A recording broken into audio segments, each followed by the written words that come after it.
Hello friends, welcome back to student को में आप सभी का एक बार फिर से बहुत बहुत स्वागत है। और आज की वीडियो में हम जानने वाले हैं मोस्ट इम्पोर्टेंट शब्दयुग्म के बारे में।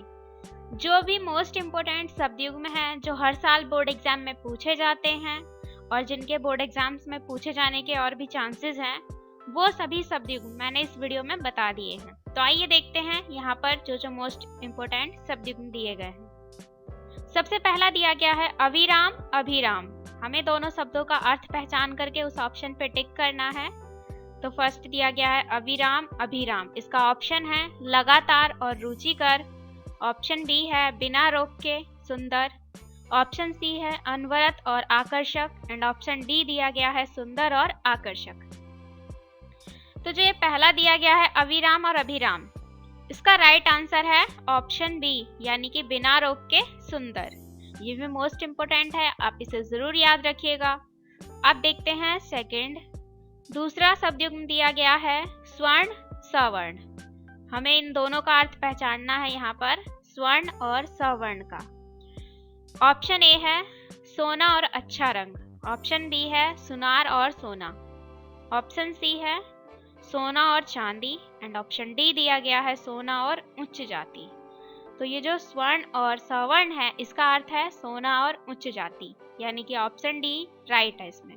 तीसरा दिया गया है अंबुज और अम्बुद। इन दोनों का अर्थ हमें पहचानना है। ऑप्शन ए है कमल और बादल। ऑप्शन बी है जल और कमल। ऑप्शन सी है बादल और समुद्र एंड ऑप्शन डी दिया गया है समुद्र और कमल। तो इसका जो सही आंसर है अंबुज और अम्बुद का, इसका सही आंसर है कमल और बादल, यानी कि ऑप्शन ए इसका राइट आंसर है। अब देखते हैं फोर्थ क्वेश्चन। फोर्थ में दिया गया है अनल और अनिल।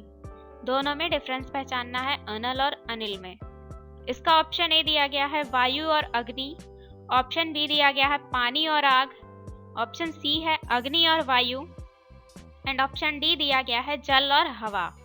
तो जो ये अनल और अनिल दिया गया है, इसका सही अर्थ है ऑप्शन सी, यानी कि अग्नि और वायु। अब देखते हैं अगला क्वेश्चन। अगला में दिया गया है जलज और जलद। इसके लिए ऑप्शन दिया गया है फर्स्ट बादल और कमल। ऑप्शन बी है कमल और बादल। ऑप्शन सी दिया गया है कमल और तालाब एंड ऑप्शन डी है तालाब और कमल। तो जो पांचवा है, इसका राइट आंसर है ऑप्शन बी, यानी कि कमल और बादल। जो जलज है इसका मतलब है कमल और जो जलद है इसका मतलब है बादल। देखते हैं अगला गृह और ग्रह। ये दोनों ही अलग अलग वर्ड हैं, गृह और ग्रह। तो हमें इसका मतलब पहचानना है। ऑप्शन ए है घर और नक्षत्र। ऑप्शन बी है घर और गृहस्थी। ऑप्शन सी है गिरोह और घर एंड ऑप्शन डी दिया गया है गांव और घर। तो इसका सही आंसर है ऑप्शन ए, क्योंकि गृह का मतलब होता है घर और ग्रह का मतलब होता है नक्षत्र। तो इसका जो ऑप्शन ए है ये राइट आंसर है, घर और नक्षत्र। गृह और ग्रह का अर्थ है घर और नक्षत्र। अब देखते हैं सातवां मोस्ट इम्पोर्टेंट। सातवां दिया गया है प्रणय एंड परिणय। ये दो शब्द है प्रणय और परिणय, तो हमें इसका मतलब देखना है। ऑप्शन ए है प्रणाम और परिणाम। ऑप्शन बी है परिणाम और प्रणाम। और अब दिया गया है ऑप्शन सी प्रेम और विवाह। इसके बाद ऑप्शन डी दिया गया है प्रेम और प्रयाण। तो हमें इसमें इसका सही आंसर पहचानना है। तो इसका सही आंसर है प्रेम और विवाह। प्रणय का मतलब हो गया प्रेम और परिणय का मतलब हो गया यहाँ पर विवाह। तो इस तरीके से सातवें का जो आंसर सही है वो है ऑप्शन सी। अब दिया गया है यहाँ पर आठवां क्वेश्चन भवन और भुवन। हमें इन दोनों का अर्थ पहचानना है, भवन और भुवन का। फर्स्ट ऑप्शन है घर और धरती। ऑप्शन बी है घर और संसार। ऑप्शन सी है घर और आकाश एंड ऑप्शन डी दिया गया है पाताल और घर। तो इसका राइट आंसर है ऑप्शन बी, यानी कि घर और संसार। भवन का अर्थ हो गया घर और भुवन का अर्थ हो गया संसार। अगला दिया गया है आभरण और आमरण। ऑप्शन ए है इसका पोशाक और मृत्यु। ऑप्शन बी है आभूषण और मृत्यु पर्यंत एंड ऑप्शन सी है मृत्यु और जीवन एंड ऑप्शन डी दिया गया है वस्त्र और आभूषण। तो जो नौवा है इसका राइट आंसर है ऑप्शन बी आभूषण और मृत्युपरांत। आवरण का मतलब हो गया आभूषण और आमरण का मतलब हो गया मृत्यु उपरांत। यानी कि इस क्वेश्चन का जो राइट आंसर है वो है ऑप्शन बी। अब देखते हैं अगला क्वेश्चन 10वां। 10वें में दिया गया है अंश और अंश, दोनों ही अलग अलग वर्ड है, अंश और अंश।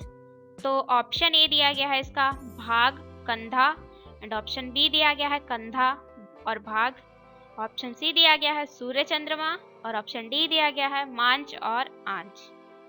तो इसका राइट आंसर है 10वें का ऑप्शन ए, भाग और कंधा। अंश का मतलब होता है भाग और अंश का मतलब होता है कंधा। अब देखते हैं अगला क्वेश्चन, सर और सर। ये दो शब्द दिए गए हैं सर और सर, इन दोनों में हमें अंतर पहचानना है। तो ऑप्शन ए दिया गया है सिर और मस्तक, ऑप्शन बी दिया गया है बाण और तालाब, ऑप्शन सी है सिर और महोदय, एंड ऑप्शन डी है तालाब और सिर। तो इसका सही आंसर है ऑप्शन बी, यानी कि वाण और तालाब। शर का मतलब हो गया वाण और सर का मतलब हो गया तालाब। अब देखते हैं अगला क्वेश्चन 12वां दिया गया है कुल और कुल। इन दोनों शब्दों का हमें यहाँ अर्थ पहचानना है, क्या किसका सही अर्थ कौन सा है।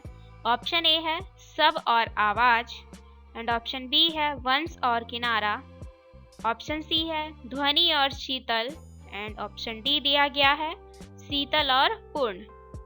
तो ये जो क्वेश्चन है इसका राइट आंसर दिया गया है बी, यानी कि कुल का मतलब होता है वंश और कुल का मतलब होता है किनारा। इस तरीके से अब अगला क्वेश्चन दिया गया है प्रसाद और प्रासाद।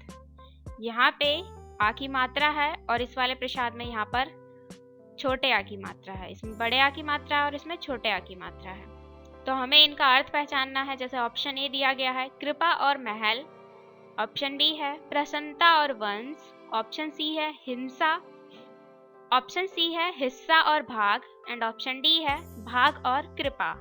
तो इसका राइट आंसर है ऑप्शन ए, यानी कि कृपा और महल। प्रसाद का मतलब हो गया कृपा और प्रासाद का मतलब हो गया महल।